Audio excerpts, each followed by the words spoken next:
Thank you, everybody, for coming to the Aaron Torres Podcast YouTube page. If you could do me a quick favor, see that little subscribe button at the bottom of your screen? Go ahead, click that subscribe button.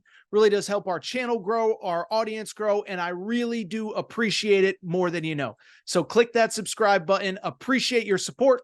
Now, here's the video that you came here for. That they're somehow going to fall with a third loss in the extra game in the SEC championship game.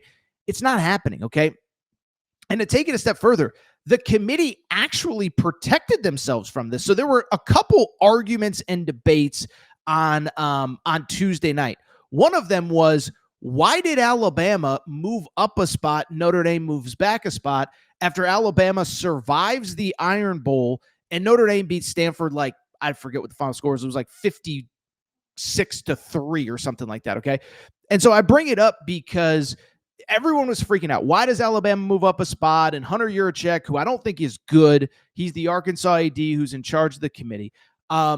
He had to go up and make some explanation. He said, the Iron Bowl. There's a very simple reason that Alabama moved up ahead of Notre Dame. It is so obvious, and it boggles my mind that we're still having these dumb conversations without any context at all. Everyone's freaking out. Well, how did Alabama move up a spot? The Iron Bowl win wasn't that good. The committee is literally protecting themselves. Like for the Alabama fan that's worried about being left out of the college football playoff, the committee just told you there is 0% chance you're going to be left out of the college football playoff. You know how I know? It is because they literally moved Alabama up a spot ahead of Notre Dame, right? Because if they did not move, and again, I think everyone, again, looks at these moves in the context of the exact moment. Why did this happen on this day, at this moment, after this game, before that game? The reason Alabama was moved up a spot is not because the win over Auburn in the Iron Bowl was so great that we need to move them up the rankings. No. Why it was done was to protect the committee in case Alabama loses in the SEC championship game, right? Let's just do some simple mental math, people. I don't know why this stuff makes me so mad, but it drives me crazy. Let's do some simple mental math, okay? If Alabama is ranked number 10 and Notre Dame is ranked ahead of them at number 9, and then Alabama loses a game, you can't move Alabama ahead of Notre Dame next week if they lose in the SEC championship game, right? You can't do it. So they're moving up Alabama now to protect themselves in case they lose. And then they could say, well, they were already in the field at number 9. So now they're still in the field. They're just an at-large rather than the SEC champion. This is such a no-brainer. It makes too much sense. And so when I said to start the show that I believe 11 of 12 spots are set, I believe 11 of 12 spots are set. Both teams in the SEC SEC championship game are getting in. I know Alabama is at number 9.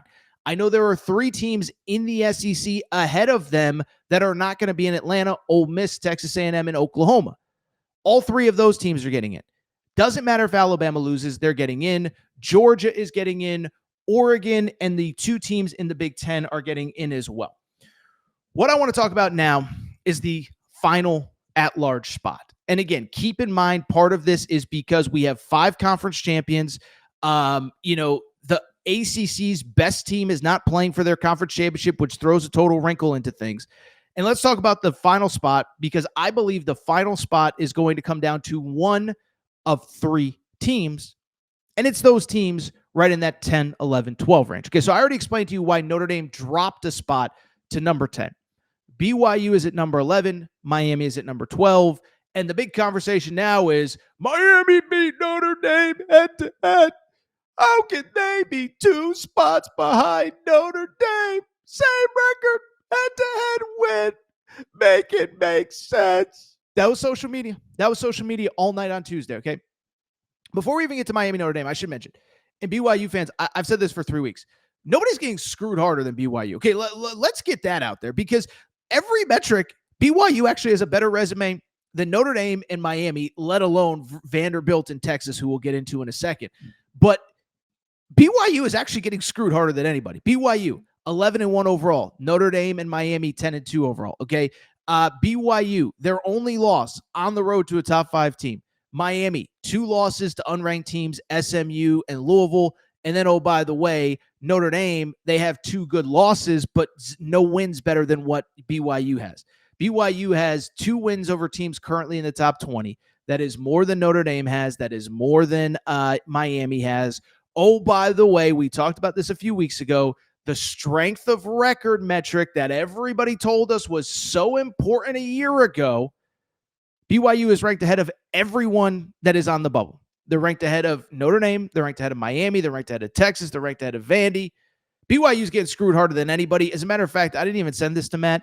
ESPN yesterday was comparing resumes for the final at large spot.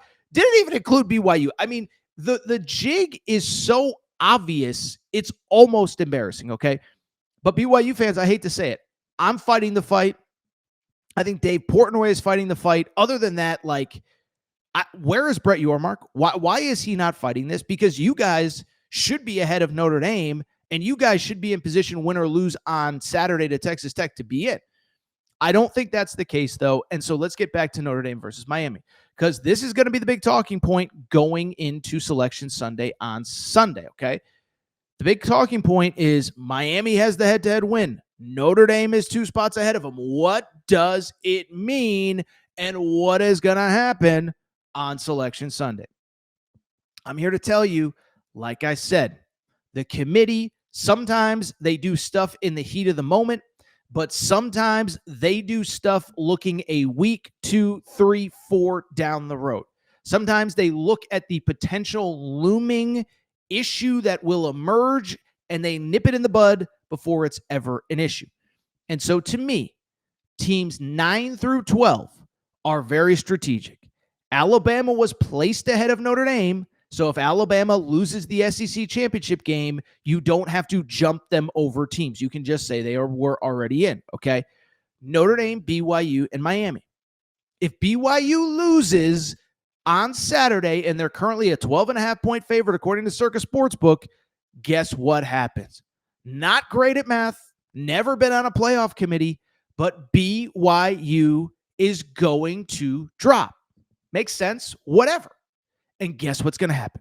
Miami and Notre Dame are going to be ranked right next to each other, and then the committee can say, we are literally comparing them head-to-head for the final spot, and then boom, easy does it. Miami goes ahead of Notre Dame based on the head-to-head win, and they get into the college football playoff. Listen, I could go on and on. This is 1,000% what's going to happen. Now, the wild card is if Texas Tech were to lose to BYU, BYU would get the Big 12's bid. Would Texas Tech then take the final spot? I think it would happen. But the notion, listen, the committee, we can argue about them doing a show every single week. But the thing I will say about the committee is usually they actually don't get it wrong, okay? Last year, again, SMU versus Bama for the final spot. Well, guess what? They had already said the week before they weren't going to drop teams out that were playing in a conference championship game if they were already in. So they boxed themselves into a corner. They got it right and took SMU. I'm not saying who was better or who was worse. I'm saying they got it right, though, based on their own criteria. The year before, Florida State versus Bama for the 4th and final spot in the 4-team playoff era. We all remember what happened. Florida State loses Jordan Travis, but based on their bylaws, when Jordan Travis got hurt, when the team struggled without him, they were allowed to move Bama ahead of him. I think they got it right. And I think they're going to get it right here. If BYU loses, Notre Dame and Miami are going to be head-to-head in the rankings, and then again, you can compare them directly. I said it before I even get to it, as a matter of fact. I just want to pull something up really quick because I didn't hear this. It was either live on the broadcast or maybe on the teleconference, but Nicole Auerbach basically quoted Hunter Yurachek.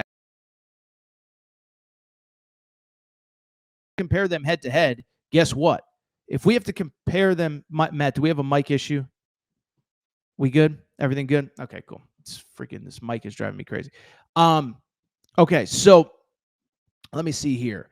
Real quick. Give me 1 second. Okay. Hold on. I got to find Nicole Auerbach's tweet. Okay. This is what Hunter Yurachek said on Tuesday night. CFP chair Hunter Yurachek, quote, we're not comparing Notre Dame and Miami side by side. says the grouping has mostly been Alabama, Notre Dame, BYU, and Miami. So the one head-to-head result is one of multiple factors at play. And then she basically goes on to a few tweets later, basically insinuate that if there were, whatever happens in the Big 12 championship game, anyway, I found the wrong tweet. The bottom line is Hunter Yurchek basically admitted if it gets to a point where they are in the rankings next to each other, they are going to be compared, simultaneously. And once they are, guess what's going to happen? Miami is going to jump Notre Dame. And so that's my big prediction. And Matt, you could pop up my tweet that went crazy viral. I didn't even think it was that controversial of a debate. But as I said, and this is the whole crux of the segment, prediction on the final spot, putting Notre Dame, BYU, and Miami in order 10 through 12 was strategic. If BYU loses, all of a sudden, Notre Dame and Miami are ranked next to each other, and Miami moves up. If BYU wins, Texas Tech is in, and neither Notre Dame or Miami gets in. Mark it down. It's going to happen. Listen, people, you don't need you don't need Matt Patricia's astrophysicist degree or whatever. I don't even know. What is it? I don't know. He's smarter than me. You don't need his degree from Harvard or Penn or wherever to see what is going on here. It is so obvious. And again, for the last time, because I want to move to some other stuff, including Texas, which is just a total wild card here. You don't need to be Matt Patricia with your rocket science degree to see what's going on. The committee is setting it up. They want to make sure that there are no issues come Sunday. And again, I think the only wild card here is what happens if BYU wins the Big 12 championship game. I don't think BYU gets in if they don't win the Big 12. I think that's unfair, but I don't think they get in. I don't think Alabama is out if they lose the SEC championship game unless there's a crazy rash of injuries or they lose 72-0. I do think that the committee is the field is largely set. And again, it will ultimately come down to Notre Dame versus Miami for the final spot. Maybe Notre Dame versus Miami versus Texas Tech if Texas Tech were to lose. But the one thing I can tell you two things right now, definitively mark it down. Matt, clip this off. I will tell you two things definitively right now. Alabama is not getting left out if they lose the SEC championship game, and Miami is not being left out of the field if Notre Dame is in. So again, Big 12 championship game might change things, but Miami is not being left out of the field if Notre Dame is in. Now, by the way, last thing, because I want to get to some other stuff. There are big picture conversations about how we put the field together. I like the auto bids. I have no problem with the auto bids. What I do think probably should change, let's not have all these crazy tiebreakers for these conference championship games. Just have the two highest ranked teams in all the Power Fours in the conference championship game. Then if you have unranked teams, you can get into all the tiebreakers. 90% of the problems that we have here is that Miami is not playing for an ACC title. Another conversation for another day. By the way, I hate to say this. I feel like we're headed for a world where we're getting playoff expansion and more people are fighting that we should not have these G5 bids. I hate that. The G5s have been fighting for 100 years to get a seat at the table. And I hope that they are included in whatever field it is going forward. But like I opened the show by saying it, and I mean it. The discourse on this stuff has become so dumb, it literally hurts my head.